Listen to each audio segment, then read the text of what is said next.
Hi, my name is Matt Sears. I'm the director of STARES Back. Thank you for watching the film. I hope you enjoyed it. If you haven't seen it, go check it out now before I spoil everything in this behind the scenes. So I'd just come off the back of doing quite a few large projects, so the next one I wanted to do something a lot simpler and a bit more experimental. In the last music video that I did, there's a scene where the main character, or lead singer in it, starts being possessed by this deity, and he gets a bloodlust, so you see all these rushes of blood going through his head and his eyes start to fill up with blood. I really liked that idea. I really liked the idea of like what seeing God would do to you and what that experience would be like. Like, I think if you were to experience something so completely beyond your understanding and your kind of comprehension, and that experience would be so overwhelming. So I had this idea of this lady who's just lost her husband. She starts to question everything that she believed in. You get a lot of religious people, and as their life goes bad, they think, why would this happen to me? And so I think this is something quite relatable to a lot of people. As her life goes bad, she kind of has a final showdown with God. She needs a sign, she needs to see something. So then when it does reveal itself to her, it's too much for her sort of fragile being to take. The shoot was a really nice simple one. It was just a lady sort of walking through the woods, so we could just get some really nice sort of wide shots. And then she sits on a bench in front of these Buddhist shrines and starts to meditate. My mum Renee, she played the lead, and she was great as always and free. She's been in quite a few of my films now. She was in Tabitha, she was in The Sky, also she was the ghost in Catch Your Breath. But yeah, my showreel's starting to look like her showreel now, so I need to find some more actors, I think. So we had a really small crew for the shoot. It was just myself, my DOP, and 2 assistants, and we shot on the Blackmagic 6K Pro with Leica R lenses. My DOP had just got the Moment anamorphic adapter as well. The images, were beautiful. They're really, really cool, and I was really happy. It definitely adds that sort of cinematic feel. The other thing I wanted to mention was my monitor setup. On the previous shoots that I'd done, I was working from a large director's monitor that was kind of set back, but it always felt like there was a bit of a disconnect. I was going back and forth, and then you can't communicate with the actors whilst the scene's going on. So I wanted a portable solution that I could use, that I could be there and I could just sort of have around my neck and have a little monitor. It doesn't need to be big, just enough for me to see it. Hollyland were actually kind enough to send me their Mars 4K, bit of product placement here. But it is genuinely really cool. So you should check it out. If you're a director or a DOP and you want a wireless solution, this was really cool, and it was super easy to use. You literally just plug one into the camera, one into your monitor, and then turn it on, and that was all I needed to do. The main thing is it enabled me to work in the way that I wanted to work. Like, I like to be in amongst the scene and everything, and I could just easily click this onto my monitor. I had a portable setup that I could use and direct the way that I want to direct. Yes, I really loved the imagery from films like Mandy. You've got these like reds and purples, and that's a really cool look. I really love that, and it's kind of synonymous with cosmic horror as well, and that's the genre of the film we're making. So I really wanted to kind of play around and explore that. I've been wanting to do that for a while. So in the film, when the deity does reveal itself, it kind of transports the lady into this kind of alternate dimension. So the scene, what we did is we just had 2 Amaran light tubes that were on red. Then we waited for it to be pitch black, and then we used those just to light this very small space in the woods, and it didn't need to light up much. Like, it was more about isolating her in this world. The shoot was pretty simple, to be honest. It was nice and easy. The difficulty came when it was time to visualize what the god looks like.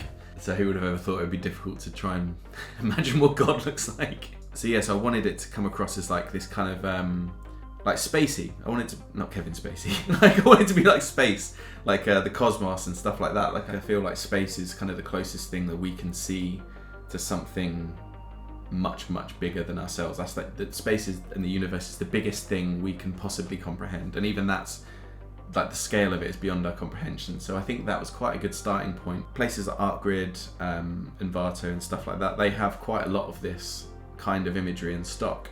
I took loads and loads of imagery, and then I layered them all together with blending modes and like blurs and camera distortions, glows, that kind of thing. But eventually I was able to come up with something that I was really happy with. So the real problem came when it was time to visualize what God looks like in the film. because it was like a lot of this is heavily inspired by Lovecraft and cosmic horror, like classic kind of god imagery, and Lovecraft features like a lot of tentacles and things like that. And that was the original direction that I was going to go in. It was these huge tentacles that kind of protrude out and pierce out from kind of the void, and those tentacles would kind of penetrate into the real world, so they would start coming out of the actor's face. It just didn't look very good, to be honest. It really didn't. It was awful. And also, like, to be honest, the whole thing is it's beyond your understanding, it's beyond your comprehension, and I feel like you can understand what tentacles are. You go, oh, well, it's an octopus or a squid. It didn't get across the message of the film. It didn't really resonate with the key ideas of it. Because people could understand that, then you would build up to this big moment in the film, and everything builds up to this grand finale, and then people go, oh, so God's a space octopus? I scrapped that, and I kind of went back to the drawing board, and I started thinking about the key idea, and if it's sort of kind of beyond your understanding or comprehension, it can't look like something that we've seen before. It has to stand on its own, which is a challenge because you have to make something that no one's ever seen before and something that's unique. But I quite liked the idea of that challenge, to be honest. A lot of videos that I'd seen and people talking about experiences using this psychedelic drug called DMT. They feel like they're in a different reality, and they find it very difficult to explain the things that they see. The best way that they can describe it is like sort of fractal patterns and colours, but they also experience these beings whilst they're in there as well. So I kind of took that as my inspiration and started trying to kind of visualize what I think they would be seeing. So I started playing around with a lot of like organic textures and things like that. As soon as you kind of mirror them and it kind of gives it a bit more of a structure and a bit more purpose to it, gives it a presence.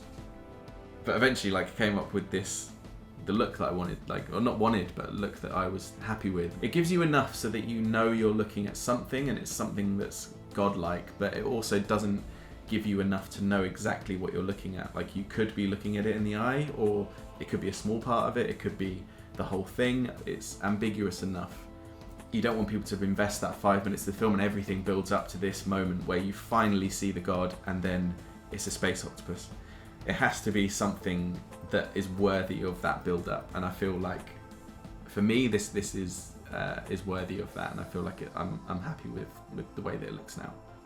Sound design was really cool, fun thing to play around with. The whole thing is something you've never seen before, and I wanted it also to be something you've never heard before. I wanted the whole thing to feel very organic, like whatever this deity is, it's been there for millions of years. The layers of the sounds and things you were hearing, I wanted them to be uncomfortable and frightening, and also you couldn't pinpoint sort of what they were. When you see the gods revealed, there's like sort of alligator sounds in there, there's elephant sounds, and then that's kind of mixed together with, I think there's like some human screams and stuff like that as well, just to give it.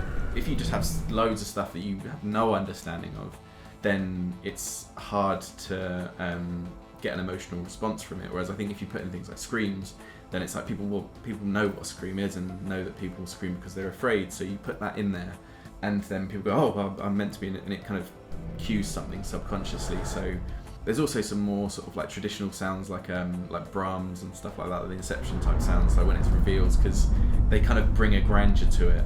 They also sound quite organic. It's quite an organic sound. Liquid as well. The visuals of it are quite fluid. I sort of brought in a lot of underwater sounds, and then there's also these really like macro close-ups of the lady's eye as she's trying to sort of look into the void and communicate with it. There's these close-ups of her eye and kind of what she's seeing, but I quite like that sort of fluid to kind of represent the sort of eyeball fluid and stuff. It's quite nice and makes it quite uncomfortable. So the score was composed by a composer called Michael Vigneller. I think I've pronounced his name right, but what he did was amazing. The inspiration for me was the Annihilation soundtrack, and this is something that I've referenced quite a few times. So in my film The Sky, that was a reference, and yeah, and what he came up with was really, really cool. I was so happy with what he wrote, and it really like elevates the film. So thanks, Mike, for the score. He's actually releasing the track on Spotify, so you can go listen to the soundtrack on its own there, which is really cool. And yeah, go have a listen to his other work as well, because it's really impressive. So the original script was supposed to have a different ending. When it revealed itself to her, it also uses her as kind of like a portal to come into this reality. The final scene is her walking through the woods, and then she looks up into the sky, and it's there in the sky. As I was kind of editing the film, I realised that this was kind of taking away from the message of the film. The whole thing for me is that there's certain things that we can't or shouldn't see. This kind of gave that thing a motive. I just wanted it to be the pure fact that the lady is in its presence and she's seen it is enough to tear her apart. And watching it in the edit, it just kind of felt a bit superfluous, to be honest. And I think it's nicer to keep it contained and simple and leave it there with that final image of her, that nice kind of jump scare at the end. It's a much stronger feeling and image to leave people with. But yeah, I hope you enjoyed the film, and I hope you enjoyed this behind the scenes. I don't normally do many of these behind the scenes videos, but if you enjoyed it and you found it useful, then just let me know and I'll do more. If there's any questions as well on how the film's made, then just put them in the comments and I'll get back to you. Get back to you, not a fucking voiceover message.